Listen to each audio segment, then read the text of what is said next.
My name is Nick, and today I'm going to be walking you through how to get the cleanest motovlog setup on your helmet. Not all the crazy bulky cameras hanging off down to your neck, or big bulky Cinas and huge intercom systems hanging off the back. So this here is my motovlog setup, LS2 Subverter Helmet.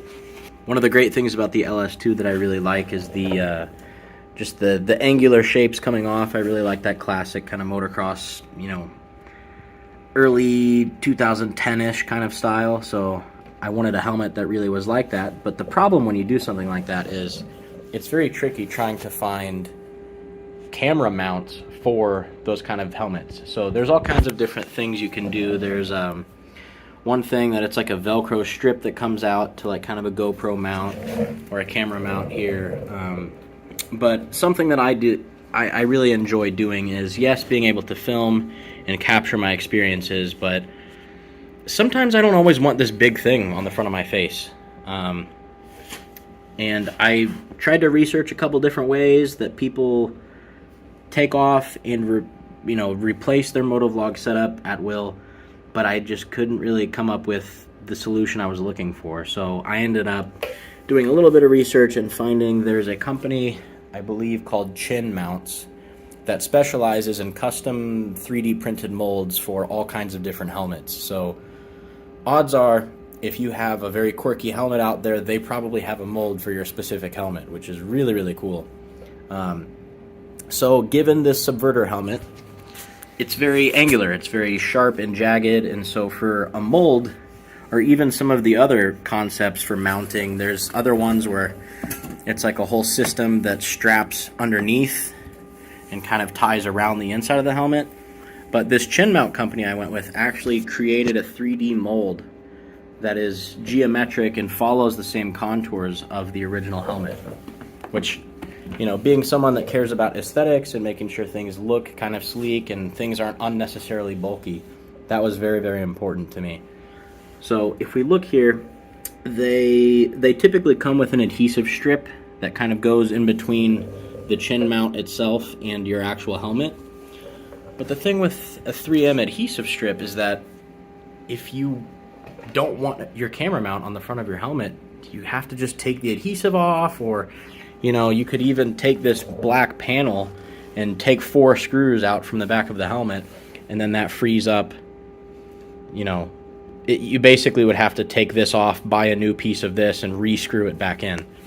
I don't have time for that, and that's just a headache to have to do every time you want to ride. I wanted something that is literally 2 seconds to completely remove my whole motovlog setup.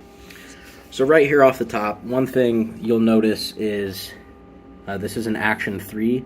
I did a lot of different research into different cameras, ended up going with the Action 3 for multiple different reasons, but you know, one of them is runtime in particular. I just wanted to start this. It's like instant start. A second later you hit that and it records for, shoot, I think it's like close to 2 hours almost, so that's really, really cool. And another really cool thing, if, let's say you want to take this camera off when you're out riding, it comes with a magnet mount. So right up here, there's just these little clips, and the entire camera just lifts off, which is super duper handy. You don't have to re-screw in this entire thing just to take the camera off. This doesn't have like a big bulky media mod like a GoPro has. I am going to get a DJI mic that actually does plug in here, just for even clearer audio. I think that's going to arrive probably in the next day or so. So I'll do an update video on kind of how the DJI mic goes and how it sounds. I'm expecting, I've watched plenty of videos on it in correlation with the Action 3, and it sounds really, really good. So it's as easy as just snaps right back in. It's magnetized, it's super sturdy. I mean, it's not moving at all. But back to my resolution with trying to find a way to remove this whole thing. I mean, it's not that bulky, but I mean, when you're riding around, and if you don't want to be vlogging, you just kind of want to be able to remove this. So instead of adhesive strips back here on the chin mount, I ended up finding a 3M, I can't for the life of me remember the name of the type of tape it is, but I'll link it in the description. But basically, it's like these little teeth. Instead of just regular Velcro that'll kind of weather away over time, and if it gets wet and clumped up with mud, because I anticipate I'm probably going to be falling face first into mud a few times, or snow or whatever. So I wanted something weather independent, and so they make a 3M tape that I cut with scissors. And long story short here, I'll just kind of go through briefly. So here we can see in literally 2 seconds, you just kind of grab one corner here, give a slight pull, and the other side completely pulls off. So in 2 seconds, the entire chin mount is off, and you would not even know that there's any crazy Velcro on there. This stuff is very, very thin, so like, you know, from a glance, you wouldn't even know that there's some sort of mounting system attached to this helmet at all. Here it is on the inside. I had to cut 2 different strips, so yeah, you can kind of see up at this top corner here, there's a second really thin strip, but it meets the exact same contour of the helmet. So here, if I go a little bit up close, you can kind of see the thickness right up in this area of these little teeth. I mean, they're really, really thin.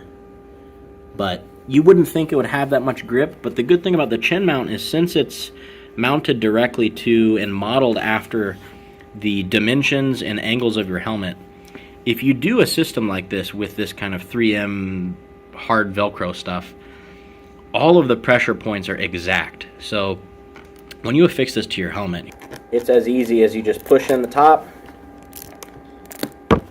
push in the bottom, and it is good to go. Literally in 2 seconds. The whole system ain't coming off anytime soon. So I've fallen with this thing countless times, head first into a tree or what have you, and it's solid, dude. It is solid. Doesn't move around, no vibration with the camera, and especially when you're using these and you have rock steady or, you know, whatever stabilization on there, it's going to minimize that as well. Another pro to this too is inside this screw system here, there's an actual Phillips that you can put in to really, really tighten this down. So if you don't want this thing moving, it ain't moving if you tighten it enough. So that was a good selling point as well. Now, I had a bunch of trouble early on trying to get the audio from my Sena, which is this thing right here. I believe this is the Sena 10R. Really, really cool, slick audio interface system that enables you to talk with your friends who also have Senas and other, you know, intercom systems. But I was trying to send this Sena intercom with my friend to the camera. And so I did all kinds of research, tried to find the best way to do it. Some people suggested getting these little dongle things. This is a TRS here. The 3.5 is TRS, not TRSS, but anywho. And then this is a USB-C. You basically plug this into the camera, and I have inside my helmet, this Sena goes to a 3.5mm splitter. Peel back the helmet a little bit. So there's a little bit of cable madness going on deep in here, but long story short, I had my Sena routed to these 3.5mm cables, and then I had a splitter differentiate, and I ended up having a cable come out from here, and that connected to the dongle. And I thought, great, you know, the Sena, I can hear my friend and I communicating, and it's sending audio into the camera, so that's great, right? No, the audio sounded terrible. Like, when I say terrible, I'm saying like, it was like unlistenable how bad it was.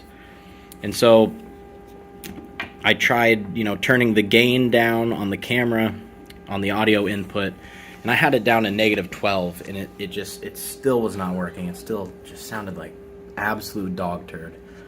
I tried all kinds of different settings. I went into the Sena app and tried to mess around in there. I literally could not figure it out. So thankfully I found a few YouTube videos. One of them I'll link in the bio down below. This guy from, I believe, Ireland kind of walked through how to do the Action 3 with a DJI mic, and it's way more clear sounding, and you have way more control over your audio. So I think I'm going to go with the DJI mic next, and that should arrive tomorrow, so I'll give that a test, see how that works, and hopefully the audio is going to sound great. But nonetheless, a lot of people tend to get Senas that are pretty bulky. I mean, it sticks out. My buddy sticks out like, shoot, this far from his helmet, and it's a big thing with a huge little spiral thing. And that's great if you're doing like adventure rides, or you're just, I don't know, it looked kind of goofy to me. And I didn't really, like I said, I care about aesthetics, and I care about things not getting damaged if I fall. And I feel like something big and bulky sticking out of the side of my helmet is easily going to get damaged. Sena, thankfully, makes something called the 10R, which is this very, very sleek. I mean, you can see how thin it is. I'll try to get something for comparison. This is a roll of tape. So, I mean, dude, it is freaking thin, man. It's really, really thin. And size-wise, it's very small, too. I mean, here's the size of my thumb.